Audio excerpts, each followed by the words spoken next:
Kane mu ngi lay fay baax a baax. Merci beaucoup effectivement honorable ñëw na fi vendredi waxtaan nañu entre plusieurs points dont la demande d'affectation de terrain bi nga xamante ne ministère de la Justice def na ko pour la construction d'un tribunal départemental pour la commune de Mbacké. Mais fàttali ni effectivement amoon na déjà une délibération boo xamante ni maire yi fi nekkoon defoon na ko mais ñoom dañu demandé un nouveau site. ci waxtaan bi xamal naa ko ni ko lan mooy historique gu lii di décentralisation au Sénégal ak la gestion foncière. Mbacké nag dafa bokk ci commune yi nga xamante ni ñaari TF ñoo fi nekk TF 2201 ak 14 je crois 70 su ma juumul mu nekk yoo xamante ni ce sont des titres fonciers de l'État. Titre foncier de l'État bu ñëwee boo xam dafa nekk ci turu État la commune n'a pas vocation à attribuer les terrains. Ñun sax bi ñu soxlaa il y a de cela quelques jours rek quelques mois du moins maire def na benn lettre adressé ko ki nga xamante ni moom mooy le chef du centre des services fiscaux via le préfet pour lui demander l'attribution d'un site d'1 hectare. defaat na également beneen lettre pour lui demander l'attribution d'un site mu trouvé ko benn site boo xamante ni c'est pour les sapeurs-pompiers pour la construction d'une caserne de sapeurs-pompiers. Donc en tout état de cause c'est pas à la commune d'affecter les terrains de l'État. te dossier boobu également sori na ci li nga xamante ni moom mooy traitement ndax les services de l'État sont au courant egg na fi mu war a egg ñoom ñu ngi koy xool di ko saytu pour gis ni xam ban site effectivement moo gën a yeyoo pour ñu jox leen ko mais du mairie de Mbacké moom mooy jël suuf État di ko jox ndax koo xam ne mi ngi soxla di wut di demander État affecté ko ay terrain moom mënut a affecter en retour ces terrains-là sinon on n'aurait pas besoin de demander à l'État de nous affecter ces terrains-là. Donc dañuy jaawale souvent li nga xam ne moom mooy gestion foncière maire yi dans le cadre de ces attributions elle n'est pas habilitée à attribuer les terrains de l'État te foofu TF État la État moo ko moom État moo ko mën a joxe. Les services de l'État sont au courant ñu ngi traiter le dossier comme il faut. Non, la mairie n'a pas la compétence à attribuer ces terrains-là. Expliqué naa ko nee naa ko aussi beneen bi aussi par rapport ak la demande des documents la mairie donne gratuitement parce que code général des collectivités territoriales dafa ni bépp citoyen am na sañ-sañu ñëw ci mairie bi demander copie des décisions mooy procès-verbaux yi arrêtés yi yu ni mel à ses propres frais ñun on les donne gratuitement aux populations pour wan ni leen y a absolument rien loo xamante ni dañ koy nëbb parce que lépp ci transparence lañ ko teg képp ku soxla dossier ci maire bi ak ku mu mënti doon ak foo mën a bokk boo ñëwee fekkee loi bi autorisé na ko mooy dossier yi nga xamante ni du ay dossier personnel du ay dossier confidentiel loolu di da la koy jox du la laaj sax nga fay les frais de copie da la koy jox gratuitement soo soxlaa parfois sax on les envoie de manière si sa compte banque sa compte email wala par WhatsApp. Ça veut dire que la mairie n'a pas ce problème-là de transfert des documents képp ku soxla document ci maire bi ak ku mënti doon foo mën a bokk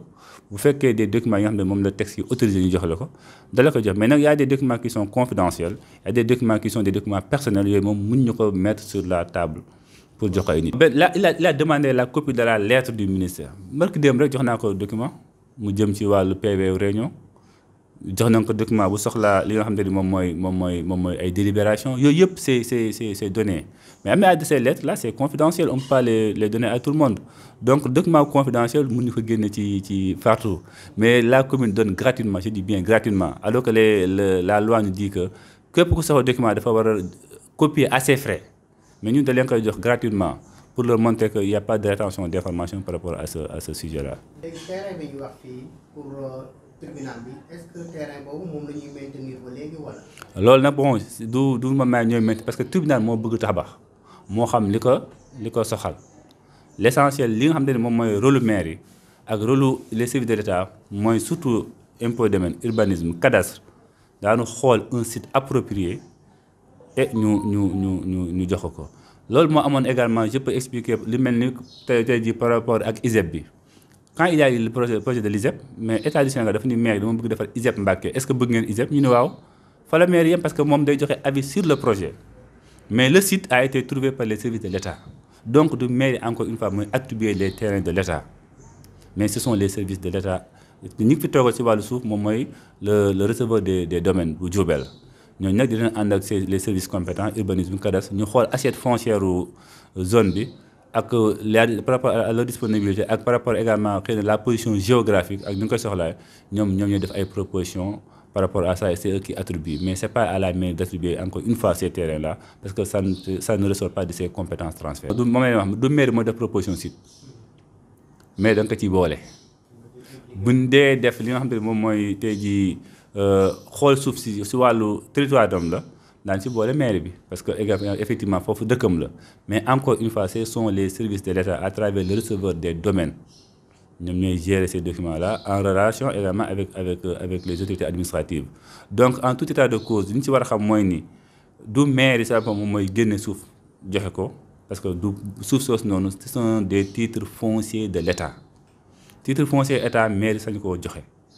État si boppam mooy xool effectivement par rapport à la disponibilité des assiettes foncières ñu ngi koy attribuer ñun ñuy wax déposer na ñaari demande actuellement ils sont sur la table du receveur des domaines pour traitement benn bi mooy fi Eiffage nekkoon pour ñu def ko zone artisanale beneen bi mooy surtout après quelques hectares pour la construction d'une caserne de sapeurs-pompiers donc maire yi nga xam ne mi ngi demandé kooku bu amoon moom mooy njëkk maye kon y a pas de raison à ce que muy demandé fekkoon am na suuf boo xam ne bu mën a boppam. waaw loolu xam nga wax naa ko aussi nee naa ko parfois c'est bon que ñu xam ni le maire est le président de la commission domaniale. Commission domaniale bi maire la le receveur des domaines moom mooy rapporteur commission bi ce qui s'est passé mooy le maire dafa am ay nit ñoo xamante ni dañ def ay opération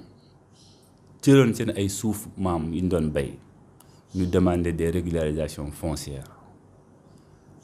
ñu jox ci mairie un quota de 150 parcelles dont les 100 attribués ko mairie bi les 50 ñu régler ci litige yi nga xam ne dafa juddoo woon ci problème mu 2021 bi nga xamante ne amoon na ci Mbacké Xewar muy désaffectation réaffectation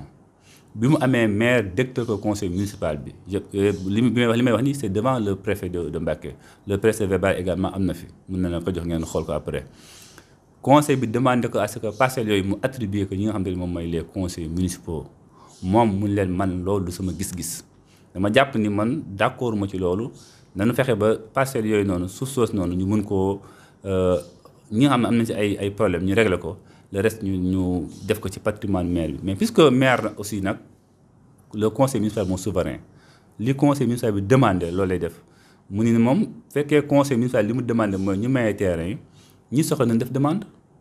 y a des populations qui ont fait les demandes y a des conseils qui ont fait des demandes loolu la maire jël traité ko ak la commission proposer une liste d'attribution déposer ko au niveau des impôts et domaines pour mu defal les notifications d'attribution mais encore une fois mairie deful lotissement maye daggul terrain daggul suuf dans tous les lotissements dans toutes les régularisations il y a une part qui est affectée à la mairie am na fépp ñu jox ko mairie moom aussi muy dégtal ko conseil municipal bi mu délibéré ci wax ni na nga ko def lii maire dafal doxal li nga xam ne moom la conseil municipal bi wax ça n'a rien à voir avec la demande des autres services de l'État yi nga xam ne ñoom ñu ngi demandé ay des sites de 1 hectare voire 3 hectares 4 hectares pour déposer mais sax fi mu toll nii mi ngi demandé un site pour la construction de cette agence donc ce sont des choses qui sont différentes bokkuñu bu ñu boole amalgame yooyu yaakaar naa ni loolu la ñu mën a wax ci partie boobu noonu ñu xam ni la commune a respecté toute la procédure mooy bi leen notifié ni am ngeen fii sàngam ci parcelle la mairie l'a soumis au conseil. La commission domaniale y a travaillé. Les conseils ont proposé, le maire a